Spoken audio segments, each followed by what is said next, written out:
चलिए दोस्तों, मैं देवेश कुमार पाठक एस्ट्रोलॉजर आप सभी का अपने YouTube चैनल अल्टीमेट ज्योतिष गुरु में हृदय से वंदन करता हूं। एक महत्वपूर्ण विवेचन चाइना रिपब्लिक के बारे में आपको देने जा रहा हूं, जिसमें मैं कुछ महत्वपूर्ण आपको पीछे विवेचन दे चुका हूं हालांकि, और यहाँ पर कुछ क्योंकि आगे क्या परिस्थिति होने वाली है वो मैं आपको कुछ बताने जा रहा हूँ। ये आपका जो चार्ट है वो 1 अक्टूबर 1949 से निर्मित किया गया है। 3:01:36 पे बीजिंग के हिसाब से मकर लग्न का चार्ट है और राशि भी इसकी मकर है, आप देख सकते हो।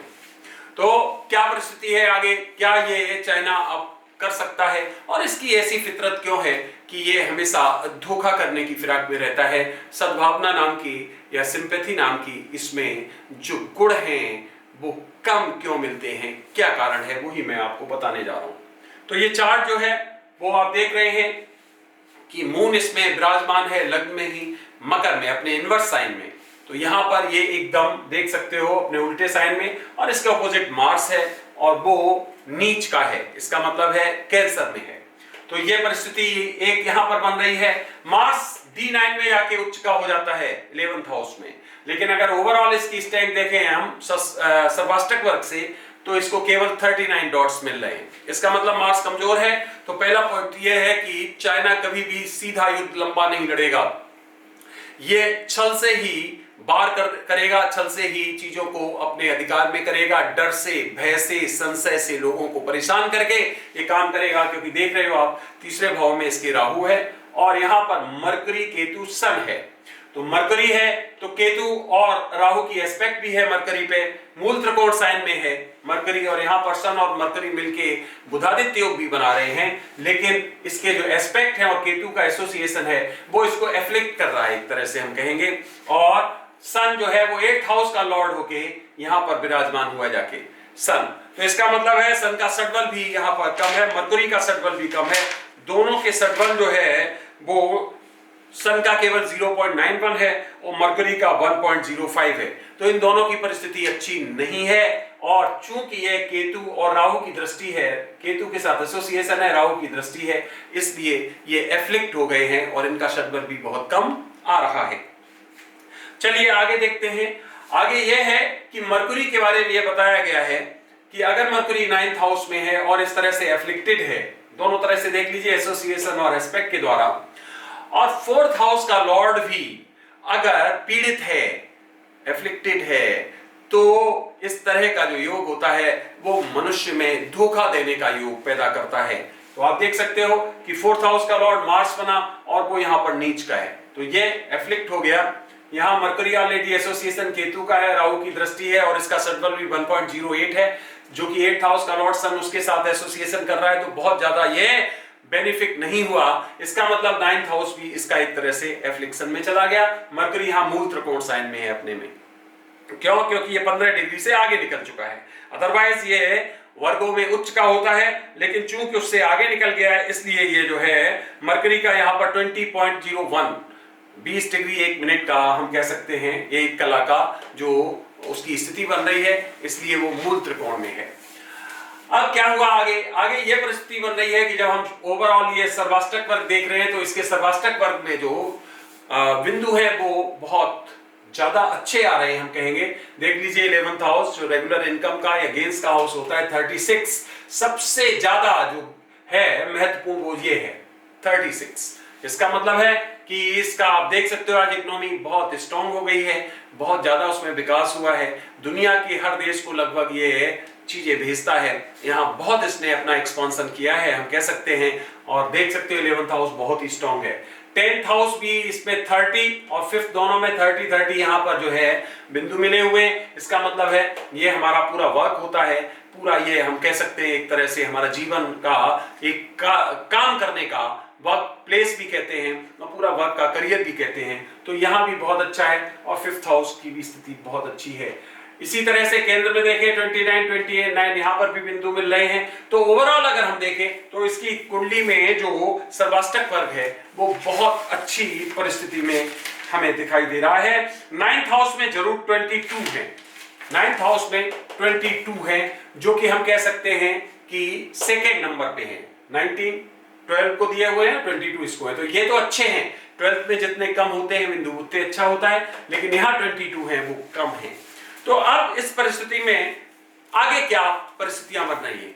इस समय मरकरी की महादशा चल रही है और मरकरी की महादशा के साथ इस समय सैटर्न की साढ़े साथी चल रही है। अब जब सैटर्न की साढ़े साथी चल रही है, इसका मतलब यह है कि सैटर्न की साढ़े साथी में इसमें चाइना में हमेशा प्रॉब्लम हुई है। अगर हम इसको 1949 से ही देखें तो पहला जब इसका महादशा मून का था बहुत खराब निकला था। हमने बताया मून इज एफ्लिक्टेड यहां पर, तो बहुत खराब निकला था। 1949 से 59 तक रहा था, बहुत परिस्थितियां अच्छी नहीं रही थी।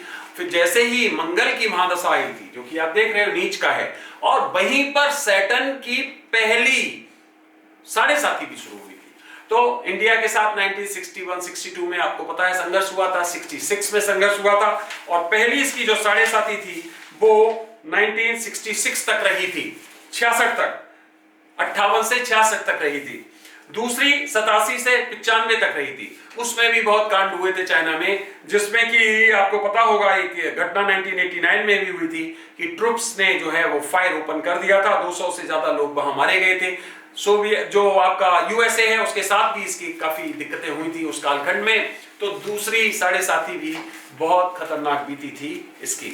पहली साढ़े साथी में भी बहुत मौतें हुई थी और दूसरे साढ़े साथी भी बहुत डिस्टर्ब रही थी। तीसरी इसकी जो साढ़े साथी शुरू हुई है वो 2017 से शुरू हुई। अब 2017 से 2025 तक रहने वाली है। इस समय जब मैं ये वर्णन कर रहा हूं तो दूसरी ढैया चल रही है इसकी, सेकेंड। अब दूसरी ढैया इसकी 24/1/2020 से शुरू हुई थी। 24/1/2020, याद करिए कि जिस समय कोरोना का एक एक्सपेंशन हुआ था, हम कह सकते हैं, तो उस परिस्थिति से इसकी शुरुआत हुई थी।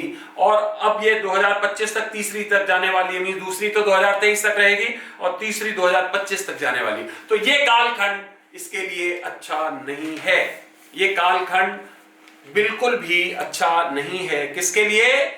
चाइना के लिए। यहां 2025 तक इसमें डाउनफॉल आना है और कई तरह की इकोनॉमी में प्रॉब्लम्स आने वाली हैं और इसके संघर्ष भी होने हैं। तो सैटर्न आप देख सकते हैं 8th हाउस में है, बहुत सी क्रिएटिव परिस्थितियां बनाता है। तो क्या ये परिस्थितियां बननी है और 2025 तक आप देखोगे कि चाइना के साथ संघर्ष होना ही होना है। और दो देश उसमें प्राइम हैं। कौन कौन से देश प्राइम हैं? एक तो ताइवान और एक इंडिया। इन दो के साथ डोमिनेंटली हम कहेंगे संघर्ष होने हैं लगातार। अब इंडिया में जहां तक संघर्ष होने की परिस्थिति अभी पीछे हो चुकी, जो मैं पहले वीडियोस दे चुका था कि चाइना यहां पर ये करेगा गड़बड़ और उसने किया था। अब मैं आपको बता रहा हूं आज 25 अप्रैल 2021 को कि चाइना अब हमारे एक अलग सेक्टर को निशाना बनाएगा और वो है आंध्र प्रदेश का। डोकलाम आपको पता है जहां पे किया था उसने पहले, उसी परिस्थिति में जो भूटान और वो क्षेत्र बनता है हमारा डोकलाम वाला, पूरा इस आंध्र प्रदेश की एरिया में, आंध्र प्रदेश के आउटस्कर्ट्स पे अब चाइना एक बार फिर अपने भारत की जमीन पर कब्जा करने का प्रयास करेगा और उसका अभियान एक और आएगा। आप देखेंगे बहुत जल्दी इस तरह की परिस्थितियां बनेगी। अब इसका जो केंद्र होगा वो पूरा अरुणाचल प्रदेश जिसको आप कहते हो वो होगा। आंध्र प्रदेश अगर मैं बोल गया हूं तो उसको अरुणाचल प्रदेश समझिए, जो कि आपके ईस्टर्न पूरा का पूरा जो 7 सिस्टर्स हैं उसकी पूरी आउटस्कर्ट्स को बनाता है, बाउंड्रीज को बनाता है चाइना के साथ। तो वहां पर अब इसका जो है मेन एम्फेसिस होगा। ये जल के स्रोत को रोक सकता है, जल के स्रोत को भारत में बरसात में बहा सकता है। ये वहां पर कब्जा करके, क्योंकि उस क्षेत्र में हम आपको बता देते हैं कि कुछ बहुत ही महत्वपूर्ण एक जमीन के अंदर कुछ विशेष तरह के एलॉय मौजूद हैं और साथ ही साथ वो क्षेत्र इसके लिए बहुत ही इंपॉर्टेंस का है। तो अब ये वहां पर पूरा केंद्र बनाएगा। तो अगर आपके दिमाग में ये है कि चाइना के साथ हमारे सभी रिजॉल्व हो गए हैं इश्यूज, तो गलत है आपका विचार। वो फिर करेगा क्योंकि उसकी वो नीति है और वो इन क्षेत्रों को छोड़ने वाला नहीं है। तो भारत का वो क्षेत्र हो गया और साथ ही साथ दूसरा जो क्षेत्र है वो ताइवान का है। ताइवान में ये कभी भी बड़ी कार्रवाई करेगा, केवल एक पॉइंट का वेट कर रहा है ये, और वो ये कि यूएसए किसी और जगह इन्वॉल्व हो जाए या ऐसा परेशान हो जाए किसी कारण से, उसकी अर्थव्यवस्था खराब हो जाए, किसी युद्ध में शामिल हो जाए, रूस के साथ युद्ध शुरू हो जाए, उसका इंतजार कर रहा है। जैसे ही ये शुरुआत हुई, ध्यान रखिए कि वो ताइवान पर कब्जा करेगा, उसका पूरा प्रयास करेगा। बाद में भले ही उसे बहुत नुकसान उठाना पड़े, दुनिया के देशों से बहुत विरोध झेलना पड़े, लेकिन वो मानेगा नहीं, वो ये काम करेगा। तो उसकी प्रायोरिटी में दो देश हैं, ताइवान और इंडिया। इंडिया का पूर्वी क्षेत्र, वहां पर ये जरूर करेगा निश्चित तौर पे। जो बताया अरुणाचल प्रदेश का, आप देखेंगे कि उसका अगला जो एक ध्रुवीकरण होता है, एक उसका सेंट्रल जो पॉइंट होगा प्रभाव का, वो क्षेत्र होगा। पहले मैंने बताया था कि ये क्षेत्र उधर होगा, अब ये धोखा देके दूसरी तरफ जाएगा, क्योंकि जो धोखेबाज लोग होते हैं वो इसी तरह काम करते हैं, आपके मन को भटका के कहीं और काम करते हैं। यहां पर अभी उसने पूरी जमीन को छोड़ा नहीं है, जो उसने हमारी कब्जा ली थी अभी उस पर है मौजूद, पूरा नहीं गया है वापस। अब ये नए क्षेत्र को चुनेगा और इस तरह से चाइना, ये जो कालखंड मैंने आपको बताया 2025 तक, थर्ड साइकिल ऑफ साढ़े-साती, जिसमें इसे हमेशा संघर्ष करने पड़े हैं और इसने हमेशा जो है धोखा किया है, वो परिस्थिति फिर बन रही है। इसकी अर्थव्यवस्था जरूर नीचे रहेगी, लेकिन ये पड़ोसी देशों को ये चैन से नहीं सोने देगा और दोबारा से इस तरह के कार्य करेगा। इसमें इसकी कई कार्यों में बदनामी होगी, विशेष बात, लेकिन फिर भी ये मानने वाला नहीं है। बुध की इस समय महादशा चल रही है, जैसा कि बताया मैंने, एफ्लिक्टेड है, मूल त्रिकोण में भले ही है लेकिन एफ्लिक्टेड है, और इसलिए यहां पर इसकी बुद्धि काम नहीं करेगी और कई जगह इसके डिसीजन गलत होंगे, जिसके कारण इसे संघर्ष करना पड़ेगा। तो इस तरह से चाइना जो है 2025 तक, जब तक इसकी साढ़े-साती है तब तक ये इसके साथ प्रॉब्लम रहने वाली है। अभी मरकरी की महादशा चल रही है, बहुत बुरी तो नहीं रहेगी, लेकिन हाँ फिर भी ऐसी रहेगी कि बहुत ज्यादा, जिसको कहते हैं नंबर 1 वाली परिस्थिति, जो लगातार जिधर जा रहा था वहां से ये पीछे आएगा। और फिर उसके बाद में ये पक्की बात मान लीजिए कि चाइना एक बार सुपर पावर की स्थिति में जरूर आएगा, क्योंकि इसका जो एक कॉन्फेडरेशन बन रहा है, कांग्रेगेशन बन रहा है, हम कहेंगे रूस के साथ, वो दुनिया के लिए बहुत खतरनाक है, खासकर अमेरिका के लिए। और तब एक बार अगर अमेरिका का डाउनफॉल हो गया तो फिर चाइना, चूंकि फाइनेंशियली स्ट्रांग है और रिसोर्सेज भी उसके पास बहुत हैं, तो वो दुनिया का नंबर 1 इकोनॉमी और नंबर 1 देश बनने का पूरा जो उसका ख्वाब रहा है वो सच होना बहुत दूर नहीं रह जाएगा। तो फ्रेंड्स, चाइना एक बहुत बड़ी थ्रेट है दुनिया के लिए, इसमें कोई शक नहीं है। अगर देश कोई विकास कर रहा हो तो कोई दिक्कत नहीं है, अगर दुनिया के लिए सोच रहा हो तो कोई दिक्कत नहीं है, लेकिन उसके जो नेगेटिव एस्पेक्ट्स हैं, जो धोखा देने के एस्पेक्ट्स हैं, जहां पर वो पूरी दुनिया को अपने कब्जे में करना चाहता है, वो उसकी विचारधाराएं, वो दुनिया के लिए अच्छी नहीं है। और इसीलिए किसी भी ऐसे देश का बहुत स्ट्रांग हो जाना दुनिया के लिए कभी भी अच्छा नहीं हो सकता है। उसका चार्ट भी कुछ इसी तरह का बता रहा है। और इसके बाद में याद रखिए केतु की महादशा और फिर वीनस की महादशा आएगी, जो कि इसके पर्टिकुलर चार्ट में मालव योग भी बना रहा है। इस महादशा के बाद दुनिया में कोई देश इसे चैलेंज करने की स्थिति में नहीं रहेगा। इसकी इतनी प्रॉस्पेरिटी हो जाएगी, इतना ये धनाढ्य हो जाएगा, इतने इसके पास रिसोर्सेज हो जाएंगे कि फिर ये नंबर 1 कंट्री बन जाएगा। वीनस की जो इसकी महादशा है, दैट इज आई थिंक 43 में शायद शुरू होने वाली है। तो वो उस समय के बाद में चाइना को कोई भी कर्टेल नहीं कर पाएगा, उसे रिस्ट्रेन नहीं कर पाएगा, उसे रोक नहीं पाएगा। और चूंकि बता चुका हूं इसके इंटेंशंस अच्छे नहीं हैं, तो वो दुनिया के लिए शायद बहुत दुखद होने वाला है। तो फ्रेंड्स, ये वीडियो आपने देखा उसके लिए बहुत बहुत धन्यवाद। चाइना, इस पर्टिकुलर वीडियो में मैंने केवल 2 देशों के नाम बताए हैं आपको, उसकी निगाह और भी देशों पे है।